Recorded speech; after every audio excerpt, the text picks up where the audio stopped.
Welcome everybody to the world premiere of the new EQS. Is the Mercedes EQS amazing, or is it just okay? And how about that premiere that Mercedes put on yesterday? I think it was a dud. The car might be great, but the premiere was a dud. Let's talk about it. Are you ready? Let's go!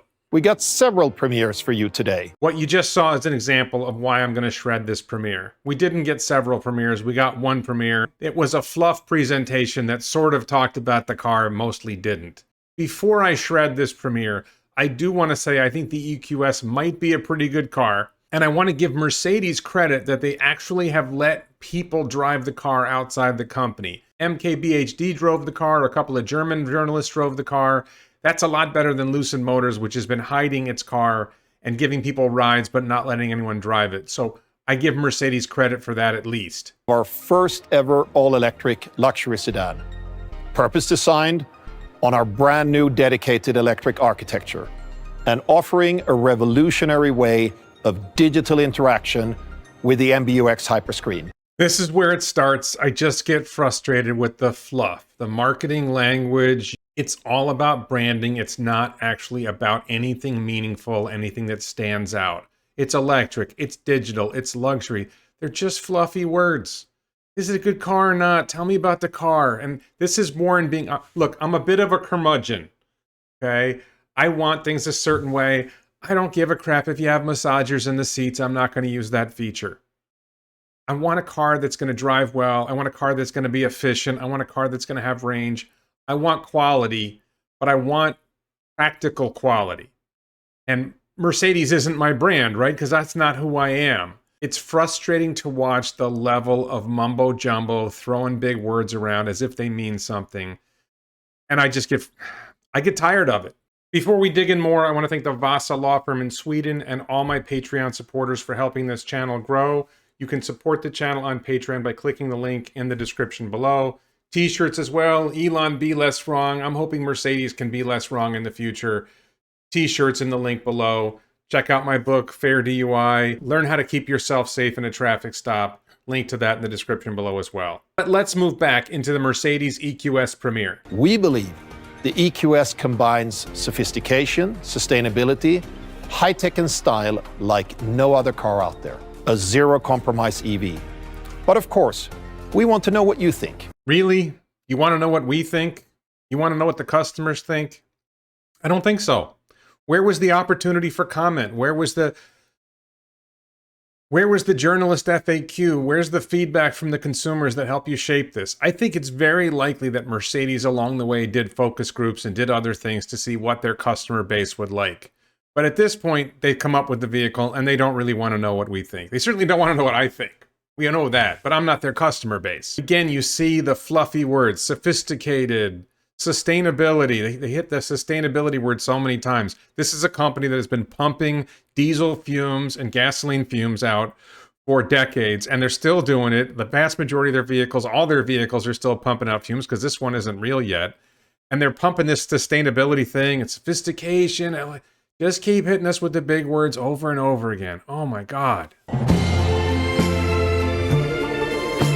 Of course, their premiere is filled with fancy CGI graphics and imagery of their car falling through the sky, of trips from Paris to Las Vegas or Germany to wherever. They're flying all over the world. All this stuff adds no value, gives you no sense of anything meaningful. Ooh, look, it's Alicia Keys. Woohoo!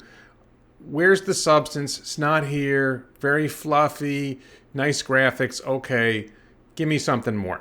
It's an all-electric luxury sedan. In case you missed it, this is an all-electric luxury sedan. They've said that like 5 times already and we've barely started the video. First of all, you get great range. Up to 770 kilometers WLTP. They don't talk about a lot of the substance of the car in the premiere. This is one of the first times they actually got to like a real number that means something. So they're claiming 770 kilometers of range WLTP. That's the European rating system. That works out to 478 miles US, but that's not EPA rated range, that's European rated range. And generally speaking, WLTP range calculations are more generous. They make the car look better than EPA rated range. And this chart here from Inside EVs, you can see Just as an example at the top, the Porsche Taycan, one version had 280 some miles of range WLTP, but only around 200 miles of range EPA. So when you compare the 478 miles of range WLTP for the EQS to a Tesla Model S that has 402 miles of EPA range, something ain't right. The long-range Model S gets around 412 miles of range, the refresh that's coming out. The previous one had 402. If you drop 80 miles from the EQS's range from this WLTP to EPA conversion, you're going to find they're closer to 400 miles of range. Very hard to say. We don't know how this is really going to perform in the real world yet. That testing is going to be coming. Some journalists are going to get their hands on the cars. They're going to be able to drive them. We'll see how it really does and how it really stacks up in range versus the Model S and other cars. But it's not bad. I mean, at least they're pushing for a certain amount of range, so we got to appreciate that. That is a real substantive number. It sounds good. Let's hope they deliver on that. And it comes with more interior space than any other electric luxury sedan out there. That's another substantive claim, and it is credible. The reason it's credible is because this vehicle is much bigger overall than the Tesla Model S, or let's say the Lucid Air. The Lucid Air and the Tesla Model S are about 196 inches long. The Mercedes EQS is 205 inches long. It's 9 inches longer. It's about 2 inches taller. So you better be able to create more space inside the car. If you make it a foot longer and a couple inches taller, there better be more room in there. That extra length is an issue, though, because making the vehicle 9 inches longer, 10 inches longer, that's going to affect handling, and we don't know how that's going to turn out when we see the results on the road yet. Oddly, in their press release, they didn't provide the specs on how much cubic space there is, how many cubic feet of interior or cubic meters of space there is inside. It's a big claim to make. They didn't back it up. They didn't really talk about it in the press release. It's just something they dropped here in the premiere. It simply is a true Mercedes-Benz. Just look at the MBUX Hyperscreen. See how seamlessly this screen blends in with the beautiful living space inside this car. Hyperscreen? I'm surprised you don't have a Wonderbox in this thing. Seriously, Hyperscreen. Okay, so everything I've read, everything I've seen, the screen looks impressive. Okay. You got two problems. Number one, you put this screen, there's a screen on the passenger side for the passenger to watch a movie on. Passenger's not going to watch a movie on the screen. We've had screens in cars for a long time. It's not a big deal. Movie screens. People are watching stuff on their phones. Is this going to get them to watch it on that versus watching it on their phone? Probably not. I got kids. They got a 4-inch or 5-inch screen on their iPhone, and they could watch a 65-inch TV downstairs. Which do they watch? They watch the little screen on their phone. I don't think you're adding much. And the bigger issue that really strikes me is Tesla, the way they set up their screen is it's on this tablet-sized thing that sits on top of the dashboard. And whereas Mercedes and a lot of others are embedding the screens inside the dashboard. There's a problem with that. If something goes wrong and you have to fix it, with the Tesla, you just take it off and fix it. With the Mercedes and a lot of these other guys that are integrating these fancy screens in their dashboards, you got to get at it. You got to get it out of the dashboard. You just created a heck of a lot more work to get there. And you moved the screen further from my eyes. I don't think this is a plus. It looks cool, okay. Is this really adding value? I don't think so. I don't know what other people think. It's nice that it looks cool, but are you adding value? Is it practical? Is it useful? Does it make for an actually better driving experience, passenger experience? I don't think it does. I'm now honored to hand it over to someone who joins us in envisioning a more livable future for everyone on the planet. Straight from New Zealand, Mr. James Cameron. Through my films, I hope to inspire audiences to strive for a sustainable world where humans, machines, and nature can learn to coexist.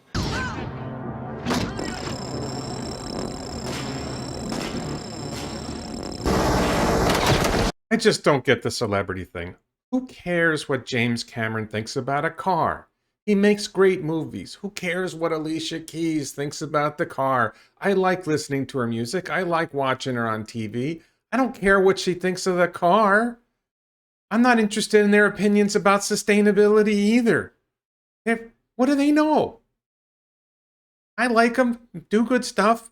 Why does this have to get associated with a car brand? What is the story with this? I don't get it. The all-new EQS is not just an impressive vehicle. It's a commitment to a more balanced world. And I'm sorry, but I'm going to slip a little bit here.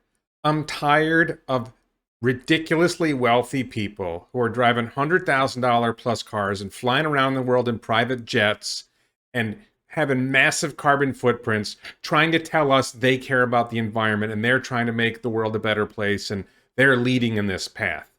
It's nonsense. They're full of crap. Mercedes is not the leader in sustainability. They can say it. They can drop the word 100 times in this premiere. It's baloney. James Cameron is not an environmental hero. You make nice movies. I like your movies. I even like the thing where you dove down to the Titanic. Great stuff. Keep it up. I don't give a crap what you think about the environment. I don't give a crap what you think about cars. I hope they paid you a lot of money, though, because I think it's comical that they spent... How much money did they have to spend to get James Cameron? What is that guy, a billionaire? This is ridiculous. By using an increased share of recycled and regrown raw materials. We know how important sustainability is to our customers. Yeah, the Mercedes customer base cares about recycled and regrown materials, and they care about sustainability. That's why they've been buying 5-liter and 6-liter V8 engines and pumping God knows how much CO2 and other pollutions out their tailpipe for God knows how long. They're just full of crap. I'm sorry. It's nice. It's a pretty video. I like the cars. I like Mercedes. I'm a Mercedes fan. I think they make good cars. The sustainability thing, come on, really? Do you really think we're going to buy this? I think they're right. I think people will buy this, but it's baloney. It's crap. With Mercedes Me Charge, we offer one of the largest charging networks worldwide. If you watch videos about other EVs charging at other charging stations, and you see how bad the experience is compared to what Tesla owners experience charging at Tesla charging stations, you know this is just plain fluff. And one of the largest charging networks, that sounds like it's not the largest. Key detail here is largest what's important or is best what's important? We all know Tesla has the best charging network. And whatever Mercedes is doing, it's not going to be anywhere near as good. This beautiful city of Paris not only stands for sustainability, but for style and luxury as well. These characteristics perfectly match with our brand. This is one of those things where, look, I admit I'm a curmudgeon. I don't like branding. I think branding is crap. You either make good products or you don't. Spending millions of dollars paying James Cameron and Alicia Keys to show up and doing all these sets and dropping big words all the time, sustainability, luxury, style. I guess there's a reason for it. It works with people. Honestly, it makes me think more and more we're in a simulation and we're all non-player characters in a simulation, and branding is part of the game to attach our minds, to train our brains, to do the machine learning in our brains to get us addicted to your brand instead of actually delivering quality. I'm hoping Mercedes actually delivers quality. I think they probably will deliver quality in EQS, but I'm so sick of branding. We're so full of people throwing messaging at us that lacks content and aims at style only, and I'm just tired of it. Here on the Redlick YouTube channel, you get sustainable curmudgeonness. We have luxury and style in our curmudgeon behavior. Branding, that's the brand. Luxury, style, sustainable curmudgeon. As designers at Mercedes-Benz, it's all about desire. And desire is about two things: beauty and the extraordinary. Okay, we got some cool words coming. Are you ready for the sex? Sexy stuff coming. Are you ready? Beauty, boosted by the X Factor, defines our unique style of sensual purity. Along with the significant style of our aesthetic soul, we create desire. Sensual purity. X Factor. It's X-rated. An aesthetic soul. They can put some words together. That guy, this German guy, he makes me hot. No. Flow defines the entire surfacing, the wave in the belt line, and the powerful shoulder pushing the car forward. The wave in the belt line. Hope they're not going below the belt. And the powerful shoulder thrusting forward. Oh, man. Whew. Oh, getting hot. The seamless design of the EQS front end resembles a high-speed bullet train. Ladies and gentlemen, I give you the Nozomi Japanese Shinkansen high-speed bullet train. The EQS is the first model based on our all-new dedicated electric platform. It's scalable in all dimensions, like wheelbase and track. This also goes for key system components, such as the battery and electric motors. We will use this platform for our all-electric models at the top of our portfolio. This shows we mean business with our Mercedes EQ offensive. I'm not sure offensive fits with the branding you've been doing so far, but I did kind of like this little bit here, that they are making it scalable. They've got this plan to build upon this platform to make other vehicles. I hope you deliver. The real problem that we don't know for a lot of these OEMs and other companies that are trying to make electric vehicles is, can you make them to scale? Can you make money on them? Can you produce these vehicles for low enough cost that when you charge whatever you charge for them, you're actually making a profit on the car? And can you produce them in high volumes? Can you get the batteries? Can you do all these other things that you're talking about in high volume? If you can't do all these things, it's not going to mean a whole lot. And if you produce this first car and you lose money on it, are you just going to stay committed and you're going to produce more cars? Are you going to get to a point where you can actually make money on this business? This is a big question I think a lot of these car companies don't have the answer to. Ford Mustang Mach-E looks like a pretty good car. I sat in it. I liked it. I've heard good things about it. I watched someone drive it. I'm impressed. The Taycan, great car. I think this EQS is probably going to be a nice car. I think it's going to be pleasant. You know, it's going to be a good luxury experience. But can you make money on it? Can you make this a business model that works for your company? Is a really big question that we don't have an answer to yet. With up to 385 kilowatt of system power from 2 electric motors and all-wheel drive, the EQS will be a blast to drive. For all performance lovers, we are also planning to offer a version with up to 560 kilowatt of system power.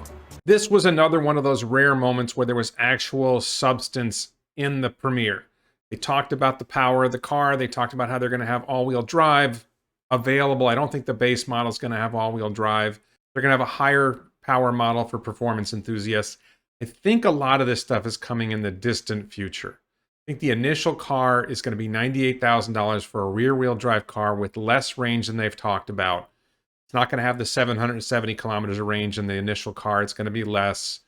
It's going to start at 98 grand, so it's going to cost like $20,000 more than the Tesla Model S. It's going to have less range. It's going to have worse performance. It's going to be a nice luxury experience. You're going to pay a lot of money for a car that isn't as good overall. Is it going to have the battery life? Are you going to be able to get as many miles of life out of this car? Are you going to get stuck trying to replace the batteries in 50,000 miles? Some of this is answered in their press release. So the range of up to 770 kilometers is something they may achieve at some point, but that's not going to be what's going to happen yet. The batteries will last 10 years or 155,000 miles with a remaining capacity of 70%. That's not very impressive. And at 155,000 miles, you're going to be down to 70% of battery capacity is not very impressive. And that's what you're hoping to achieve. Not great. We did get a little bit of detail here. Again, this is more detail than we get from Lucid Motors. I appreciate this. They're using nickel, cobalt, manganese in a ratio of 8:1:1, commonly called NMC 811. This is a more advanced battery chemistry than we've seen in other vehicles in the past. So it's nice to see that. They're reducing the cobalt content. Instead of NMC 532, which is 20% cobalt, they're down to 10% cobalt. Okay, that's pretty good. They're making some progress, but NMC 811 is a relatively new battery chemistry, hasn't really been tested in vehicles in volume. So we're going to see how this works out. You may not achieve that 155,000 miles with 70% left, and honestly, that's not very impressive, where Tesla is shooting for 1 million miles with 80% left. You're not really winning the battery wars with this. They're going to have a usable energy content of 108 kilowatt hours. That probably means it's a 120 kilowatt hour pack. And the way their battery management system works, that you can't use all 120 kilowatt hours. So that's a little tricky. With the way they phrase that, usable energy content, sounds like maybe they don't really have, they're really putting more pack in there than you'd think. Two things in particular define the technical DNA of Mercedes EQ. The increased cell energy density of the battery. Increased cell energy density. This is an important detail, and it would have been nice if they provided more information about this. Increased compared to what? NMC 811 should have higher energy density than NMC 532. The nickel is a big driver of your energy density, and going from 50% nickel to 80% nickel should enable higher energy density, but they don't give numbers. We don't know how this compares. I'm guessing they just mean compared to NMC 532, but is it higher energy density than Tesla's nickel, cobalt, aluminum chemistry that they were using 3 years ago? You know, it would be nice if you gave us an actual number. It's watt hours per kilogram. We all know how to measure this stuff. Those of us who follow battery chemistry for vehicles, we understand watt hours per kilogram. It wouldn't kill you to give us the number. And the reason you're not giving us the number is because either you don't know what it is, or it's not really that impressive, and just you throw it out there and say it's increased because it's increased from crap to slightly less crap. The largest battery of the EQS has a usable energy content of 108 kilowatt hours. Can get you up to 770 kilometers of electric range. Let's bring some detail out of there. The largest battery is going to have usable content of 108 kilowatt hours. That means the low-end battery isn't going to have 108 kilowatt hours. And as we said before, usable energy content means the battery pack is really larger than that, and all you can get out of it is 108 kilowatt hours, which is fine. When you're using NMC 811, you don't want to use the very low end of the battery capacity. You don't want to use the very high end of the battery capacity. That is smart battery management, is you don't want to push it all the way to zero, and you don't necessarily want to fill it all the way to full. That's just smart battery management. For those who aren't familiar with battery chemistry, if you drop it all the way to zero and you push it all the way to the top, you lose battery capacity faster. It wears the battery down. Batteries operate a lot better. A lot of these lithium-ion batteries operate a lot better. If you keep them between 20 and 80% or 30 and 70%, the battery will last longer. Running your battery to zero and charging it all the way to full is actually not great for lithium-ion batteries. And then you've got up to 770 kilometers of range, so we know that the initial vehicle is not going to have 770 kilometers of range. This range is also made possible by the car's benchmark aerodynamics. The EQS is the world's most aerodynamic series-built vehicle with a drag coefficient of only 0.20. Okay, so this low coefficient of drag thing is now a big deal. Lucid Motors claimed they went down to 0.21, and the Model S refresh claimed they got down to 0.208. Now Mercedes is claiming they're down to 0.20. When you get into the footnotes, it's with a specific wheel and tire package that is designed for minimizing wind resistance. Not all the vehicles are going to have that low CD, and that's probably true of the other cars too. And the difference between 0.20 and 0.208, probably not a huge difference, practically speaking, in most driving. It really matters more when you're doing high-speed driving. On 55, especially when you're going 75 miles an hour, coefficient of drag doesn't matter a whole lot when you're going 30. And with 200 kilowatt fast charging, you can regain up to 300 kilometers of range in just 15 minutes. This is one of those claims I think they might regret. If you look at it closely again, if you roll back and watch that clip again, you see they drop a footnote at the end that, you know, it's only applicable when they have 500 amp charging stations. I'm not sure how many 500 amp charging stations there are, so that might not be doable. And 300 kilometers in 15 minutes, well, it's 300 kilometers WLTP. Maybe that's really only 220 miles. And then 15 minutes, and then when it really works out, maybe that's probably only when you're near 50% of battery charge. If you're at too low or too high, it's going to be slower. I think in the real world, we're not going to see these kind of numbers, and it's actually going to end up disappointing people that you made such big claims. I think that's a risk that you took. We'll see how it goes. So let's talk tech.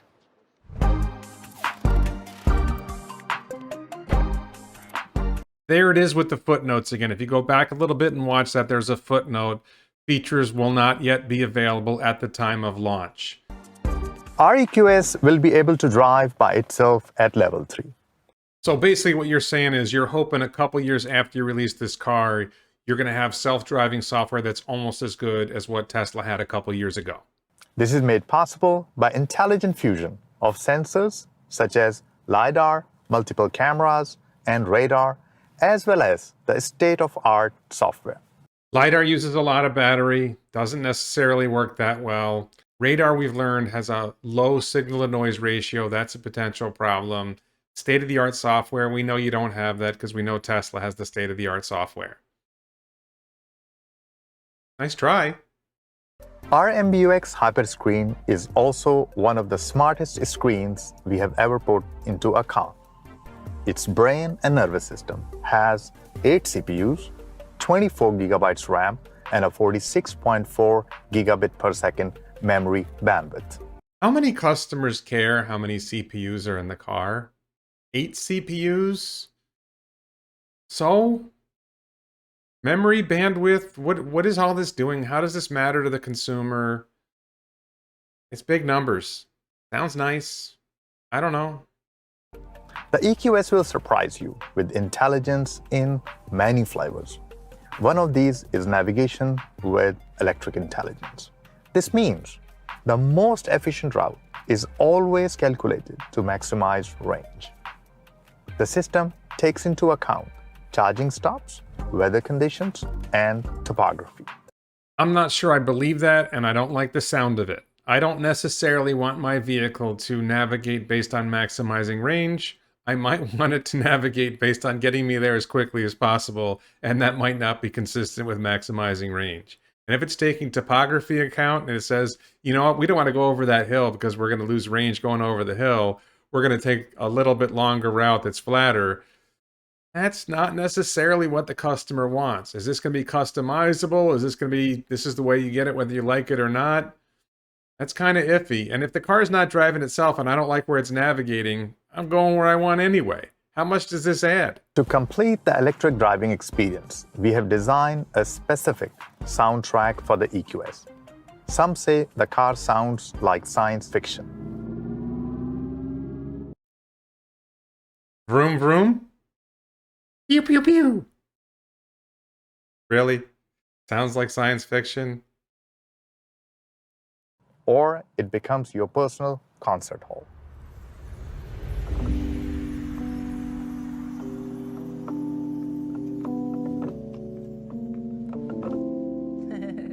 What's going on? It's Alicia, and I'm so excited to be here with you today. I already complained about this once, but activist?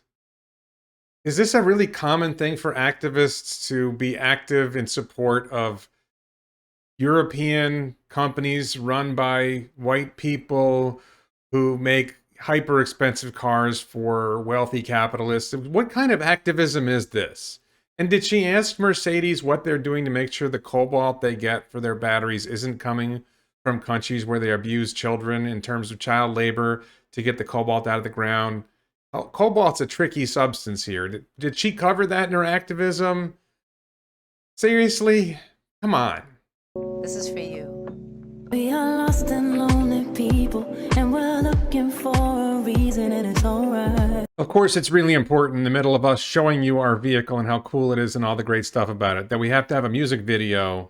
And I'm sorry, you're hearing me instead of hearing Alicia Keys' beautiful voice and her beautiful music.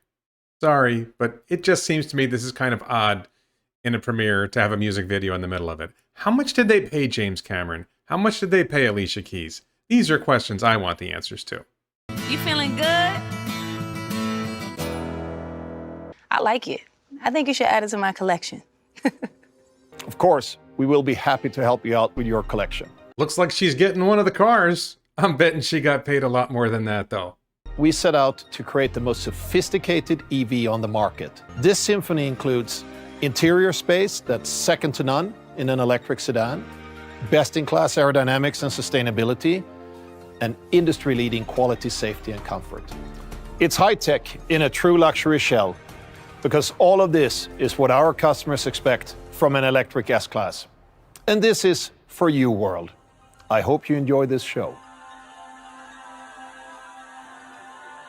Thank you. I hope you enjoyed that last barrage of buzzwords. The buzzword barrage. And comically, watching this guy walk out the door just cracks me up. I wish there was more substance to the reveal. I'm still hopeful that the EQS will be a good car. At $100,000, it'll probably be a pretty good experience for an EV. I think it will probably be better. The standard I always have for EVs, is it better than a comparable gas-powered vehicle? Is the $100,000 Mercedes EQS going to be a better experience than the regular Mercedes S-Class at $100,000? Is it going to be better than a BMW 7 Series? How is it going to compare to vehicles at the same price point that are gasoline-powered vehicles? And then, of course, are you actually able to make money on this vehicle at that price point? Lots of big questions here to be answered. That 155,000-mile battery life, which probably really going to be 120,000-mile battery life, how much is it going to cost to replace the batteries? Is it even going to be replaceable in an EQS? This is going to be a really interesting challenge because you go 10 years later, battery tech's going to be really different. Are they even going to have batteries available to replace? You're going to get this vehicle, it's going to last 100,000 miles, and then it's not going to be worth anything? Something you spent $100,000 on? Not really a good sign. A lot of concerns, but I'm still hopeful. I'm still appreciative that Mercedes is trying. I think Volkswagen is making an effort. I think Porsche has made a great effort so far. Ford has given it a shot. It's great to see other vehicle makers giving it a shot, making an effort. Let's hope they do more. Let's hope they do better. Let's hope they're able to do this without losing so much money they can't continue to do it. Of course, it's not surprising. I'm a Tesla fan. I'm an Elon Musk fan. I'm confident that Tesla is going to continue to do well. They're going to continue to deliver the best technology, the best practical electric vehicle experience, not just for rich people, but for regular people as well. And I think another big problem for these other companies is we may be shifting away from vehicle ownership as a model. We may be heading towards transportation as a service. And what these guys are doing is not really viable in a transportation as a service model. We'll see if they can improve on it. We'll see if they can get there, but they're in real danger of being left behind. Of course, if you like this video, check out my other videos. Please support this channel on Patreon, links below. Buy the t-shirts. This is my best-selling t-shirt, Elon Be Less Wrong.